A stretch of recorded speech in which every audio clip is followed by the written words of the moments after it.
Imagine growing up in a house where meat was not just forbidden, sit was unthinkable.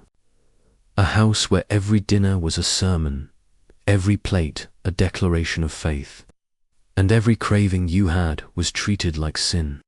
And then, at 15, you taste what you've been denied your entire life. One piece of fried chicken, and suddenly the world you thought you knew begins to crumble. I grew up in what I can only describe as a bubble. From the outside, my family looked perfectly ordinary to parents. A modest suburban house with a neatly mowed lawn, and a kid who went to school like everyone else. But inside our bubble, life was ruled by one unwavering principle: no meat. Ever. Not no meat at home, but okay at parties. Not try to avoid it, but slip-ups happen. No, for us, it was absolute. Zero tolerance. Eating meat was not a diet hit, was a sin, a betrayal. A collapse of everything my parents believed in. From my earliest memories, food was a boundary line. Other kids measured their childhoods by baseball games or TV shows. Mine was measured by meals: lentil soup, brown rice and steamed broccoli, tofu scrambled with turmeric instead of eggs, soy milk before almond milk was cool, tempeh sandwiches wrapped in wax paper, the smell of nutritional yeast sprinkled on pasta, which my mum swore was better than cheese. Spoiler, it wasn single quotes. At the cafeteria, I was that kid. The one whose lunchbox drew stares, while other kids tore open their Lunchables, stacking crackers with turkey slices and neon yellow cheese squares. I unwrapped a burrito stuffed with beans and kale. Sometimes the smell of garlic and cumin drifted across the table and made a couple of kids gag dramatically. "Dude, what is that?" "Dog food." One boy sneered once, holding his nose. I forced a smile, trying to act like I didn't care. "It's healthy," I mumbled. They laughed, traded Oreos, and went back to their pepperoni pizza slices. I chewed in silence, wishing I could just disappear into my thermos of miso soup. That was the story of my childhood, a constant reminder that I was different. Even in the most mundane moments. Picture it, a crowded living room, kids gathered around a table, balloons swaying above. A parent carries in boxes of steaming pizza grease-stained cardboard that smells like heaven. Everyone cheers, slices vanish, cheese stretches into strings, laughter fills the air. And then there's me. I sit with a paper plate in front of me, empty, except for the slice of pizza I had to refuse. In its place, my mom's party food packed in Tupperware, carrot sticks, hummus, maybe a container of quinoa salad if I was lucky. I never felt like celebrating. The other kids noticed, of course. They always notice. "Why don't you eat pizza?" someone would ask. I'd shrug, mutter something about we're vegetarian, but my explanation always sounded like an excuse. They didn't get it. How could they? To them, pizza was life. To me, pizza was forbidden fruit, and yet here's the thing: I wanted it. I wanted it so badly I could practically taste it just by smelling it. The melted cheese, the spicy pepperoni, the buttery crust. It was like watching a movie through a glass wall. I could see every detail, but I could never touch. At first, I thought everyone lived this way. That's how kids think. Your world is the world. But then I started noticing. Sleepovers where breakfast was bacon and pancakes sizzling in butter. School field trips with boxed lunches that included turkey sandwiches. Football games where hot dogs were as essential as the sport itself. America was meat everywhere, and I was the alien. My parents never wavered. They raised me in that bubble with such certainty, such ironclad conviction, that it felt like law. Meat wasn't just bad for you. It was morally wrong. It was cruelty. It was blood. It was everything they despised about the world. They looked at people eating burgers the way some people look at thieves, like they were guilty of a crime, and I, their son, was expected to inherit that faith without question. But questions grew in me anyway. Rules, that's the first word that comes to mind when I think of my childhood. Not bedtime, not chores, not schoolwork. And in our house, rules weren't written on paper, but they might as well have been etched into stone tablets. The central commandment was simple: no meat. It didn't matter if you were hungry, curious, or even just being polite at a neighbor's barbecue. If it had a face, if it once had a pulse, if it had ever breathed air or swam in water, it was off. Meat wasn't food. Meat was death. That's how my parents put it, over and over, until the words stuck like a sermon I couldn't escape. But the rules didn't stop at the dinner table. No, in our house, they bled into everything. My friends talked about Lucky Charms, Fruity Pebbles, pancakes drowned in syrup. My breakfast was oatmeal. Always oatmeal. Rolled oats boiled in water. Not milk, because cow's milk was another crime. If I was lucky, my mum stirred in a spoonful of peanut butter or a handful of raisins. But there was no sugar, no cinnamon, no little luxuries. Just the warm, thick mush that sat in my stomach like cement. Once I begged for cereal. Just once, I said. Everyone at school ate cereal. My mom looked at me with something close to pity. Cereal is poison, sweetheart, she said, brushing my hair out of my eyes. It's sugar and chemicals. Do you want to start your day with poison? I was 9. I didn't want poison, so I ate my oatmeal. Packed lunches were a ritual. Every morning, my mom assembled them with the precision of a soldier preparing rations. A whole wheat sandwich with hummus or almond butter, a bag of carrot sticks, apple slices turning brown before noon, sometimes celery with peanut butter, though by the time I opened my lunchbox, the peanut butter had smeared everywhere, making the celery limp and sticky. I dreamed of trading lunches with other kids, but no one ever wanted mine. Who'd swap a bologna sandwich for a hummus wrap? Who'd give up Doritos for celery sticks? The shame wasn't just hunger, it was visibility. Everyone saw. Everyone knew I was different. Dinner was where the rules became gospel. My dad, stern and unsmiling after work, sat at the head of the table like a priest presiding over a ritual. My mum brought out plates piled high with vegetables, beans, tofu, or quinoa. Always whole, always unprocessed, always pure. Before we ate, there was a pause. Not for prayer, though honestly, it might as well have been. My dad would lecture about factory farming, about animal suffering, about cholesterol and cancer and the lies of the meat industry. His voice carried the weight of prophecy. And my mum would nod solemnly, passing the bowls around the table. I learned not to interrupt. I learned not to roll my eyes.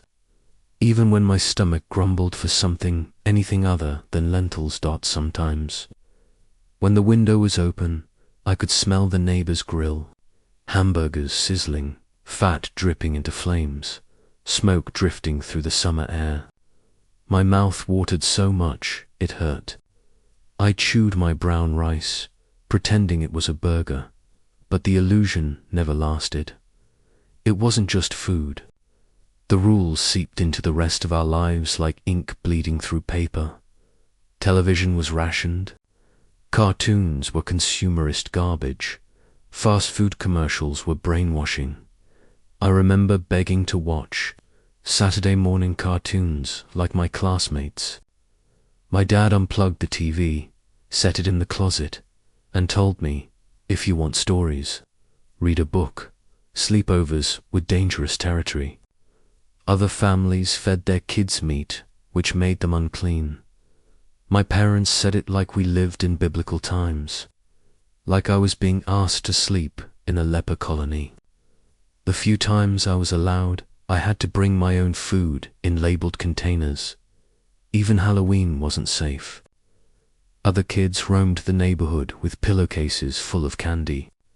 I got a lecture about processed sugar and artificial dyes. My mum handed out toothbrushes instead of candy, and I sat inside, watching the other kids through the window, my own bucket empty. I felt like I was living in a fortress. The walls were invisible, but they were there, keeping me in and keeping the rest of the world out. What made it harder was that my parents didn't see these rules as choices. They saw them as moral imperatives. To them, we weren't just eating differently, we were better, kinder, wiser, righteous. And if I broke the rules, even by accident, it wasn't just a mistake. It was a sin. When I was 10, I accidentally ate a gummy bear at school. A kid passed me a handful, and without thinking, I popped one in my mouth. The burst of fake fruit flavor felt like candy-coated joy. That night, I confessed to my mum, half crying, half proud that I'd been honest. She froze. Her face darkened. You know those are made with gelatin, right? From animal bones? I nodded, my stomach twisting. You ate death, she whispered. I couldn't sleep that night. I lay awake, staring at the ceiling, convinced I was contaminated. That one tiny gummy bear felt like a curse crawling through my body. That was the power of the rules. They didn't just shape what I ate, they shaped how I thought, how I saw the world, how I saw myself. But rules, no matter how strict, have cracks. And as I grew older, I started noticing them. Like the time my dad came home late, reeking faintly of something smoky and rich. He said he'd had a long meeting, but I caught a glimpse of a takeout bag stuffed in the trash can, grease staining the paper. Or when my mum insisted that we never, ever eat candy yet, I found a hidden stash of chocolate bars in her dresser drawer. She called them emergencies. The hypocrisy was small, but it mattered. It told me that even the rule makers couldn't live inside the fortress all the time, and if they could break the rules, maybe someday I could too. Craving doesn't come all at once. It creeps in, quiet at first, like a whisper in the back of your mind. But once it takes root, it grows, louder and sharper, until it drowns everything else out for me. The craving began around middle school asterisk. The cafeteria was the worst place to be a vegetarian kid. It wasn't just the food, it was the theater of it all. Kids unwrapped cheeseburgers from the lunch line, greasy and hot, cheese stretching like golden silk as they bit in. Pizza slices with bubbling pepperoni filled the room with a smell that made my knees weak.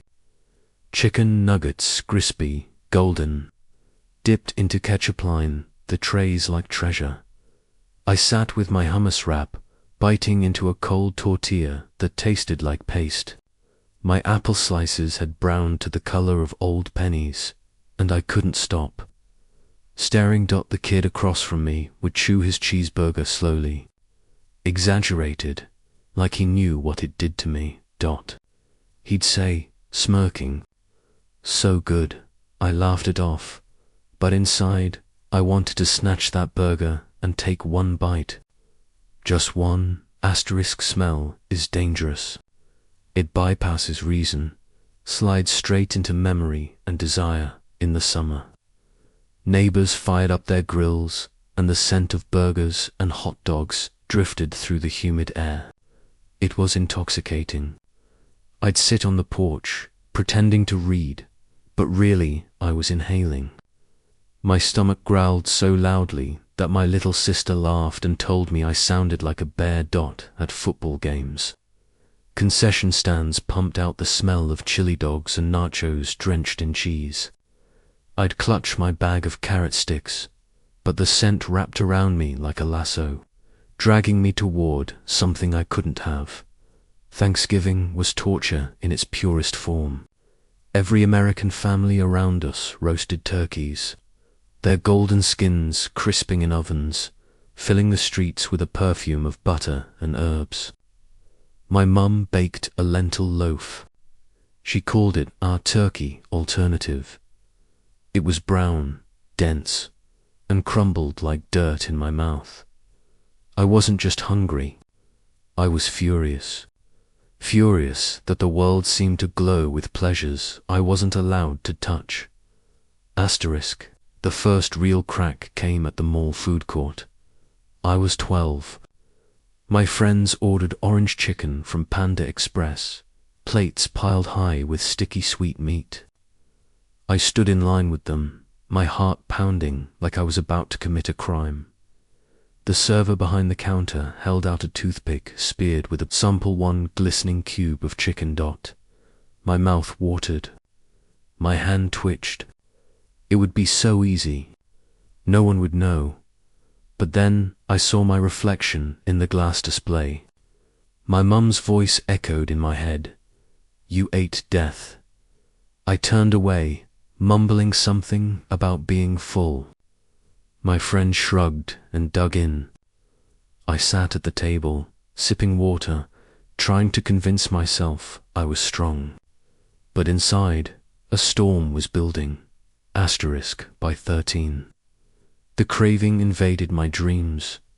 I dreamed of cheeseburgers stacked higher than my head, of fried chicken so crispy it crackled when I touched it. I dreamed of bacon sizzling in a pan, grease popping like fireworks, in one dream. I sat at a banquet table, surrounded by golden turkeys, racks of ribs, piles of steaks, all steaming and ready. I reached out, lifted a forkful of meat tand, just as I brought it to my lips. My mum appeared, her eyes blazing, her voice sharp as a blade. "You ate death." I'd wake up sweating, guilty before I'd even done anything. Asterisk at school, I became a silent collector of meat lore. I listened as kids debated the best burger joints, argued about whether McDonald's fries were better than Burger King's, bragged about all-you-can-eat buffets.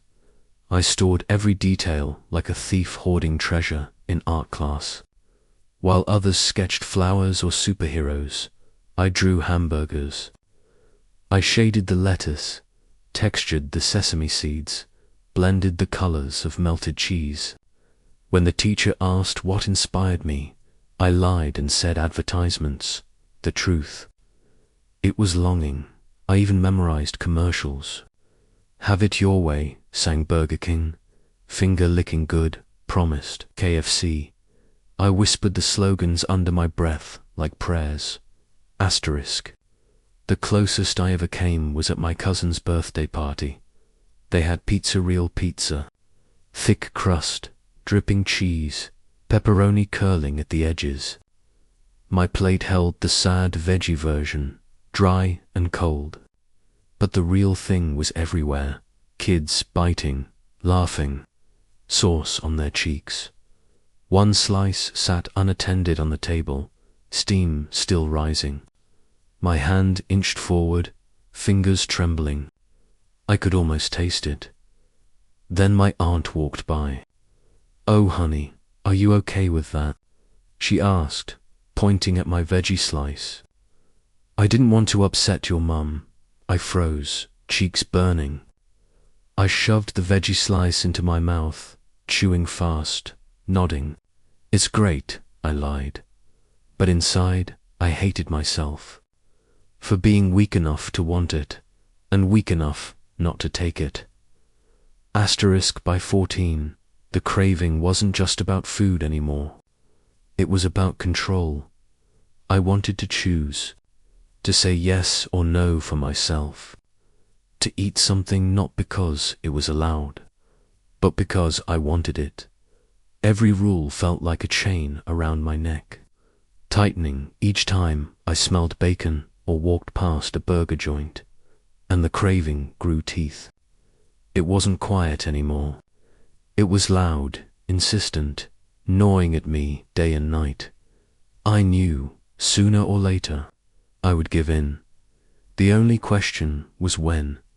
Birthdays are supposed to be about cake, presents, laughter. But for me, my friend's 15th birthday was about something else entirely. It was about temptation finally winning.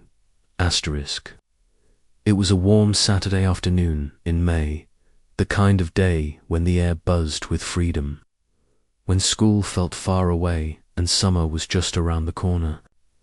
My friend Jake was turning 15, and his parents had gone all out. Balloons bobbed on the mailbox, music thumped from the backyard, and the smell hit me before I even walked through the door. Grilled chicken, pepperoni pizza, sliders stacked on trays, hot dogs wrapped in foil. The air was thick with it, smoky and savory, like a carnival of forbidden delights.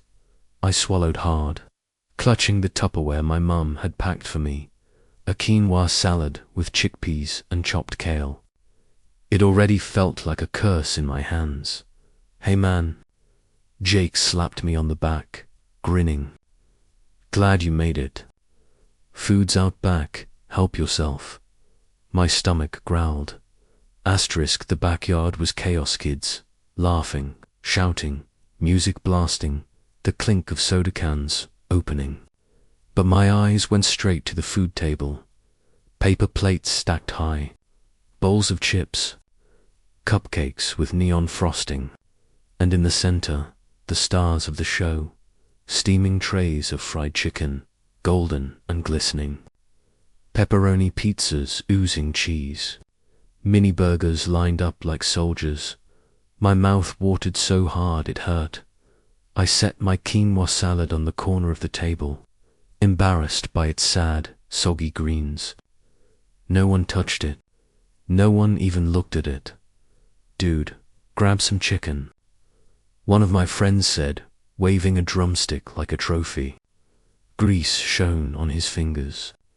"It's insane." I forced a laugh, shaking my head. "Nah, I'm good." But I wasn't good. I was starving. It wasn't just the food. It was the people. Everyone was eating. Plates loaded with fries, pizza, chicken wings. Kids licked barbecue sauce off their fingers, laughed with mouths full, shoved burgers into each other's faces. And then there was the server woman. Jake's parents had hired to keep the trays filled. She circled the yard with a smile, offering plates to anyone with an empty hand. "Want some fried chicken, sweetheart?" she asked, holding the tray under my nose. The smell was intoxicating. Crispy skin, juicy meat, steam rising in curls. I shook my head quickly. "No thanks," but she came back 5 minutes later. And again after that. Each time, her eyes lingered on me, almost knowingly, as if she could sense the war raging inside me. It felt like she was daring me. It didn't happen all at once. It was a series of little cracks that finally gave way. First, my friends teased me. "Come on, man, live a little. One bite won't kill you. You're missing out." Then the music got louder, the energy looser, the laughter contagious. The party spun like a carousel, and I was the only one standing still. And then the server appeared again, holding out a tray of fried chicken. The smell hit me like a punch. My stomach clenched so hard I doubled over slightly. I don't know if it was rebellion, desperation, or just hunger. But my hand moved before I could stop it. I grabbed a drumstick. The server's smile widened. "That's it, honey." I lifted it to my lips, heart pounding in my throat. The skin crackled under my fingers, grease warm against my skin. And then I bit. The crunch echoed in my head like thunder. The flavor exploded, salty, savory, smoky, rich. Juice dripped down my chin. My eyes fluttered shut, and for a moment it felt like the world stopped. This wasn't just food. This was revelation. This was every craving, every fantasy, every dream made real. It was heaven on earth, and it was mine. I tore into it, bite after bite, chewing, swallowing, devouring. My stomach didn't care about rules, or guilt, or religion. My body screamed for more, and I obeyed. One drumstick wasn't enough. I grabbed another, then a slice of pizza, then a slider. My plate filled, emptied, filled again. Fried chicken, pepperoni, cheeseburgers. I wanted it all, needed it all. Each bite was a rush, a firework exploding in my mouth. The salt, the fat, the sweetness of barbecue sauce, it was sensory overload. I was high on flavor, drunk on freedom. Somewhere in the chaos, I laughed out loud, grease shining on my lips. For once, I wasn't the weird kid with the hummus wrap. I was just another teenager, stuffing my face, having fun. By the time the cake came out, I was too full to move. My stomach ached, stretched tight, but I didn't care. I leaned back in my chair, blissed out, a stupid grin on my face for the first time in my life. I felt free, but freedom doesn't last. The party wound down, guilt slithered back in. My stomach wasn't just heavy, it was loaded with lies. My mum's voice echoed *. The late afternoon sun stretched long shadows across the quiet suburban street as I walked home. Every step felt heavier than the last, weighted not just by the full stomach that still ached from Jake's birthday feast, but by the mounting sense of dread I had carried since the moment I left the party. The sidewalks were familiar, yet strangely alien, as if every crack and leaf whispered that I was about to face judgment. The smell of grilled meat lingered faintly on my clothes, on my hands, even clinging to my hair. I tugged at my hoodie sleeve, hoping to erase any trace before my parents could notice. But it was too late. Every sound of the neighborhood felt amplified. A dog barking somewhere down the street, the distant hum of a lawnmower, the wind rustling through the trees. They all seemed to conspire, reminding me that my secret was palpable, unavoidable. As I approached the front door, I could see my parents through the living room window, sitting rigidly in their usual chairs. Their posture, still but alert, signaled that they had been waiting. My chest tightened. I stopped a few feet from the door, hesitating, my hand hovering over the doorknob as though turning it would set off some alarm. Finally, I stepped inside. The living room was dim, the late sunlight filtering through curtains and casting streaks across the carpet. My mother's eyes locked onto me immediately, and my father's jaw tensed, the muscles visibly working beneath the skin. I felt like a criminal stepping into the interrogation room of the universe. "Where have you been?" my father asked, his voice deceptively calm. "Just a friend's birthday party," I replied, trying to mask the quiver in my voice. My mother's gaze intensified. She leaned forward slightly, nostrils flaring. "And what did you eat?" A bead of sweat slid down my temple. My mouth went dry. "Just cake and some chips," I stammered. My voice sounded absurdly small. Her eyes narrowed. She stood, moving closer, and the silence that followed made the air feel thicker, heavier, as though it were pressing down on me. "You smell different," she said quietly, almost to herself. "Tell me what you ate." My stomach dropped. My heart thudded painfully against my ribs. The truth pressed against the back of my tongue like a trapped bird. "You ate meat," she accused, each word striking me like a physical blow. Time seemed to stop. My father's expression darkened further. I felt the blood drain from my face. I was suddenly very small, very exposed, very guilty. The room seemed to contract around me. Every word my mother spoke struck like a hammer, each syllable reverberating through my chest. "How could you betray everything we've taught you?" she shouted, pacing back and forth like a stormy ocean. "Do you have any idea what you've done?" My father's voice followed, calm yet cold, sharper than any scream. "All the sacrifices we've made, our money, our time, our lives spent ensuring you have the best, and this is how you repay us, by breaking the fundamental rule of our household." I tried to explain, my voice shaking. It was just one time. I didn't mean, but my words dissolved in the hurricane of their anger. My mother slammed her fist against the table. The sound echoed in my head, mingling with the pounding of my own heart. "One time, one bite is enough to stain your soul. Do you even understand what this means?"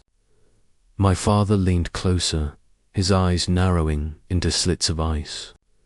"You've shamed this family. You've shown that our efforts mean nothing to you. If you want to live like everyone else out there, perhaps you don't belong under this roof at all." The next 2 hours became a blur of shouting, pacing, and staccato words cutting through the room. Every sentence, every glance, every exhalation from my parents carried judgment. They reminded me of every lesson I'd been taught: compassion, discipline, morality, respect. Each memory twisted in on itself, taunting me with the stark contrast between my desire and my obedience. "You're a liar," my mother said, her voice trembling with both anger and sorrow. "We trusted you, and you betrayed us. Do you know what that feels like?" I couldn't answer. My throat was tight, my hands clenched in my lap. The world seemed to collapse, leaving only the two of them and the enormity of my transgression. "You're ungrateful," my father added. "Do you think money grows on trees? That every privilege we give you is meaningless? This reckless act is your reply?" I wanted to shrink into the carpet, melt into the walls, disappear entirely. But even as shame and fear coiled in my stomach, a tiny, stubborn spark of rebellion flickered. I remembered the taste the first bite of fried chicken, the crispy skin, the juicy meat, the flavor that set off fireworks in my mouth, and I knew I could not take it back. The room became a sensory battlefield. The ticking of the clock seemed louder than usual, each second a drumbeat of my guilt. The smell of my parents' frustration mixed with the faint lingering odor of fried food on my clothes, creating a nauseating haze. My hands shook, my knees ached from the tension, and my ears buzzed from the relentless verbal assault. They cited every detail of my upbringing, every dinner where I had reluctantly eaten tofu, every lecture about kindness to animals, every time I had voiced a passing curiosity about normal food. It was all ammunition, thrown at me relentlessly. "You think we've worked this hard so you can throw it away for the fleeting pleasure of taste?" my father demanded, voice rising. "Yes," my mother said, softer now, almost whispering, but the words cut deeper. "Yes, it's not just about food. It's about integrity, about loyalty, about respect, and you've thrown it all away. I wanted to protest, to say that I hadn't meant to defy them, that I had just wanted to feel alive for a moment. But my voice caught, lodged somewhere between fear and shame. After nearly 2 hours, they finally stopped. Exhaustion weighed on their bodies, but their expressions remained sharp, their disappointment indelible. I slumped forward, tears welling in my eyes, chest tight, breath shallow. I had not only broken a rule, I had shattered their expectations, their trust, and, in a way, my own sense of self. Every fiber of my being screamed that I was guilty, that I had failed, and yet, beneath the shame, a flicker of something else lingered. A memory of the first bite of chicken, the explosion of flavor, the freedom of choice. It was terrifying. I lay there on the floor, hugging my knees, trying to separate guilt from pleasure, trying to reconcile the voice of my parents with the voice in my heart that longed for independence, for experience, for life. After the storm of their anger finally subsided, I retreated to my room. The door clicked shut behind me, leaving a hollow silence that pressed in from all sides. I collapsed onto my bed, face buried in the pillow, trying to muffle the racing thoughts and the tremors that shook my hands. I couldn't stop replaying the events in my head. Every word my mother had shouted, every sharp glance from my father, every syllable that branded me a traitor. And between those words, like a stubborn ember in a pile of ash, was the memory of the food, the taste of the fried chicken, the soft warmth of the burger, the crispiness of the fries. I remembered the way the cheese stretched and the smell of pepperoni.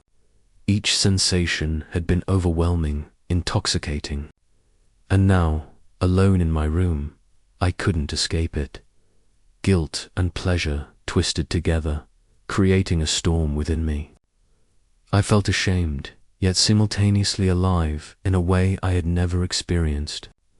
The dichotomy was unbearable. On one hand, I had disappointed my parents beyond measure. On the other, I had discovered something raw, immediate, and profoundly personal.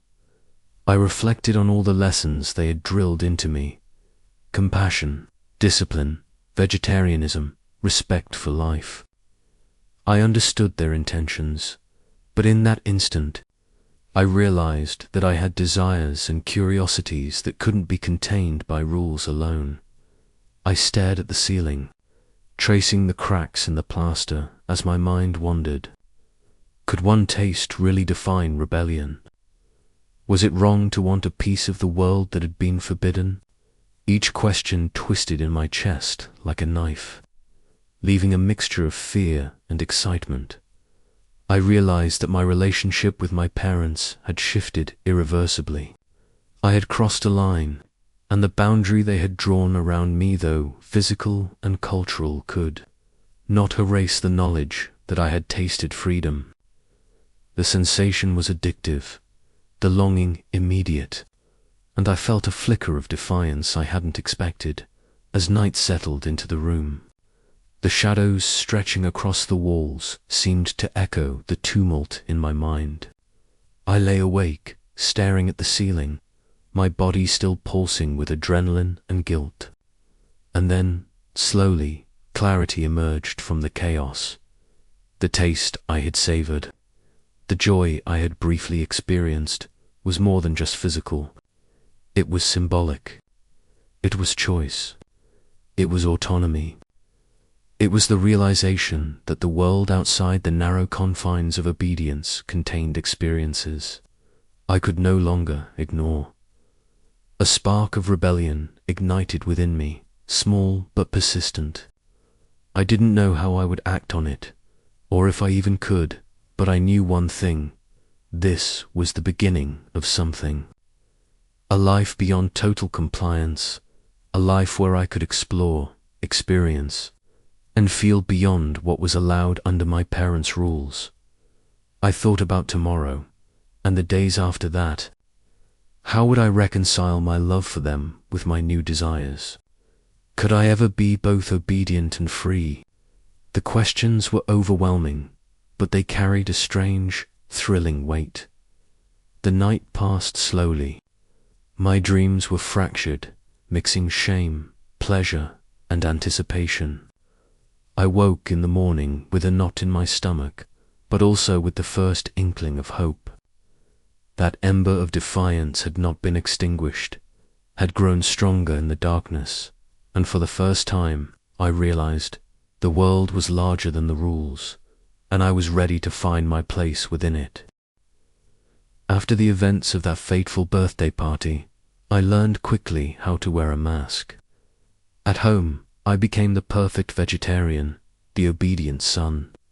I ate my tofu quietly, smiled politely at the dinner table, nodded at every lecture, and even rehearsed the right words when my parents discussed compassion, morality, and the sanctity of life. It was exhausting. Each action required vigilance. Every glance from my mother or father had to be analyzed. Any misstep could reveal the secret that simmered beneath the surface. I had become a master of mimicry, a skilled actor performing in a house where the stakes were my freedom and my parents' trust. But beneath the mask, a storm brewed. Every bite of tofu reminded me of what I had tasted. Every lecture, every sigh about loyalty and discipline sharpened the longing in me.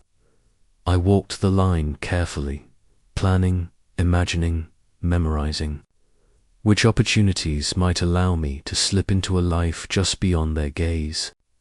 Even the simplest act opening the fridge was a temptation.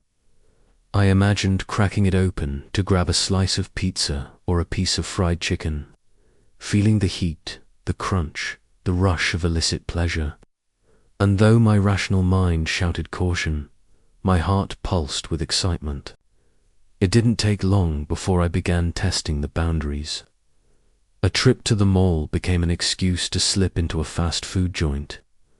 A sleepover at a friend's house became a carefully orchestrated mission.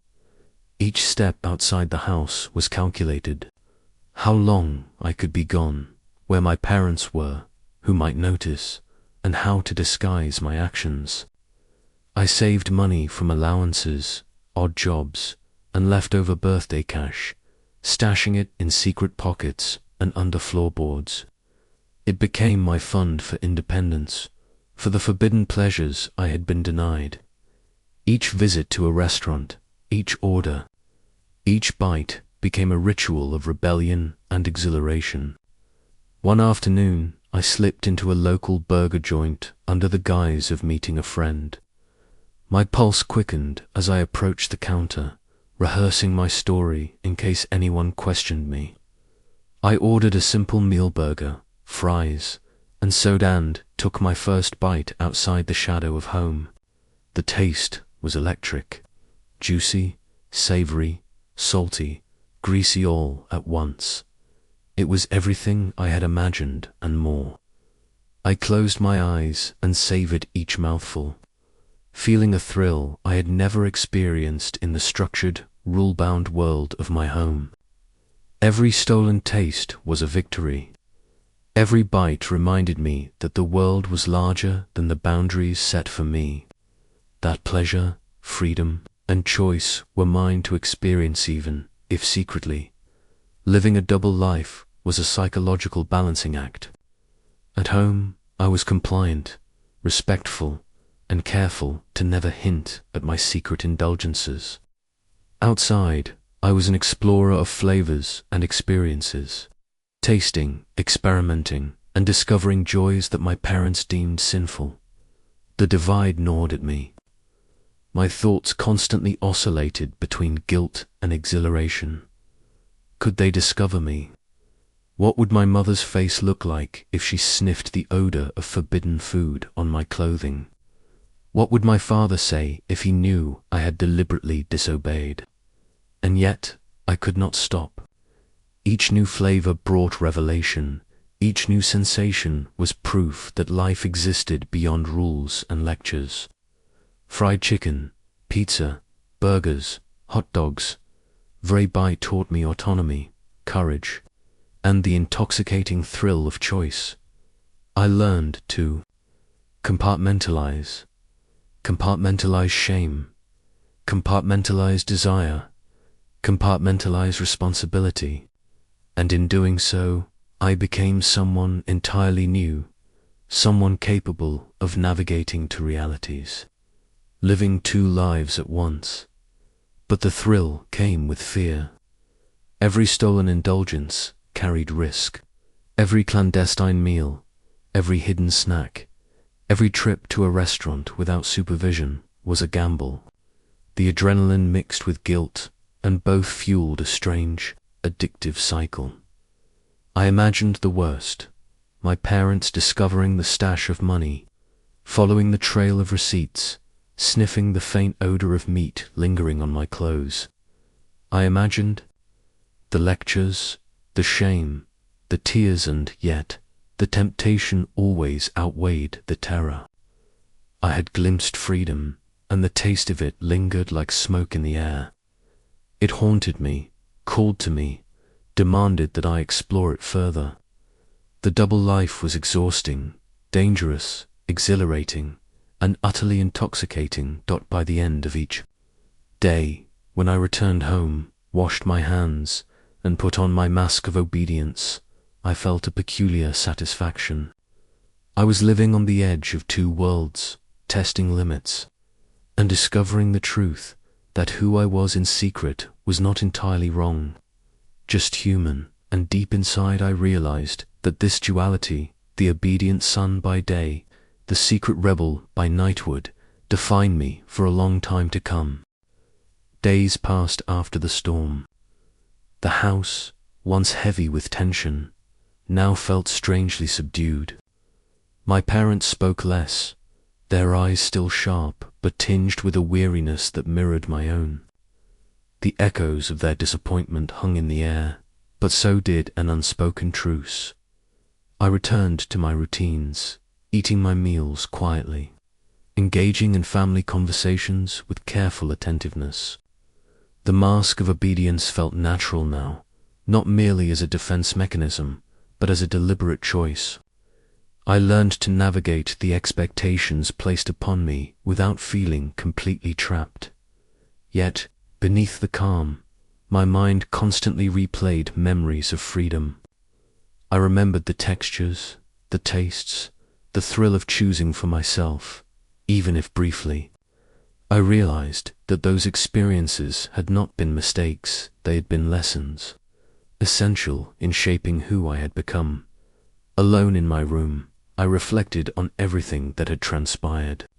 The pleasure of tasting forbidden food, the anger and sorrow of my parents, the emotional storm. The punishment, all of it coalesced into clarity. I understood that life was a delicate balance between desire and responsibility, freedom and accountability. My parents' rules, though strict, had a purpose, and my choices, though impulsive and at times reckless, had revealed my own values, desires, and limits. I started keeping a journal, not of food alone, but of feelings, thoughts, and decisions. Each entry became a roadmap, helping me navigate the complexities of adolescence, independence, and morality. It was a quiet form of rebellion, now not through secrecy, but through self-awareness and deliberate reflection. Slowly, I began to rebuild trust with my parents. It was not instantaneous. Trust had been broken, and mending it required patience, consistency, and sincerity. I showed them my commitment to honesty. When small mistakes occurred, I admitted them immediately. One participated actively in family activities, helped around the house, and listened attentively to their guidance. In turn, they began to recognize my efforts. Conversations became less tense, more collaborative. My mother smiled more often, her eyes softer.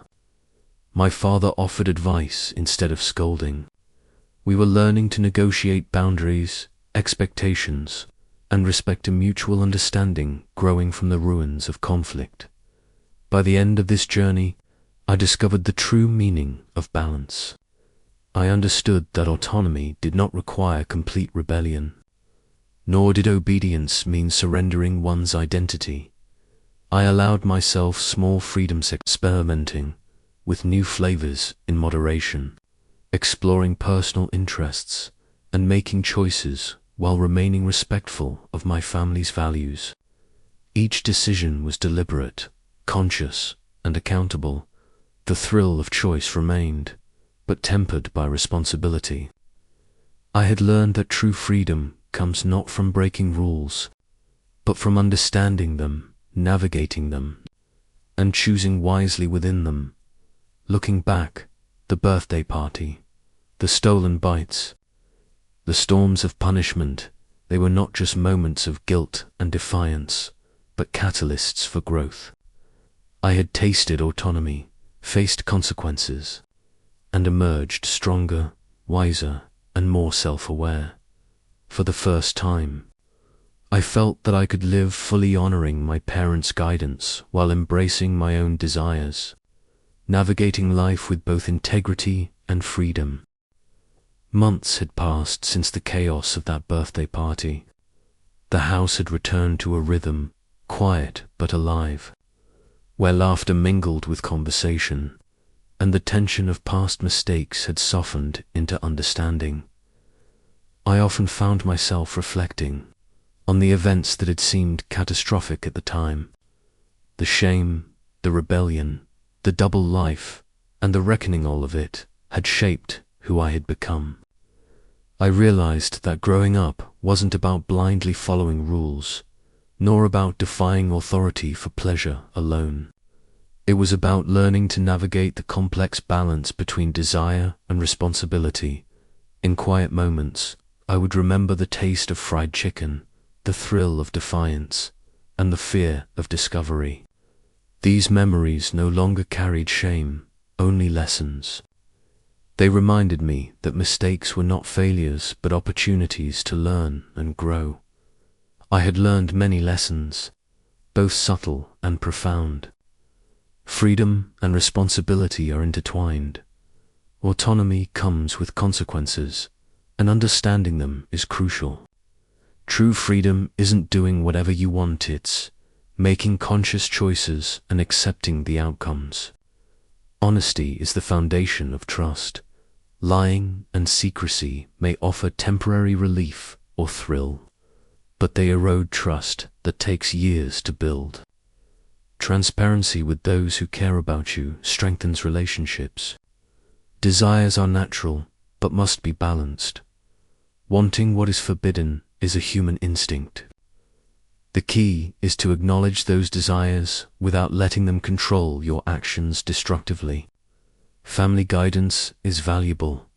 My parents' strict rules, once resented, were rooted in care, experience, and love. Recognizing the intent behind rules allows one to respect guidance while forming personal judgment. These lessons became the compass by which I navigated life, influencing my choices, my relationships, and my sense of self.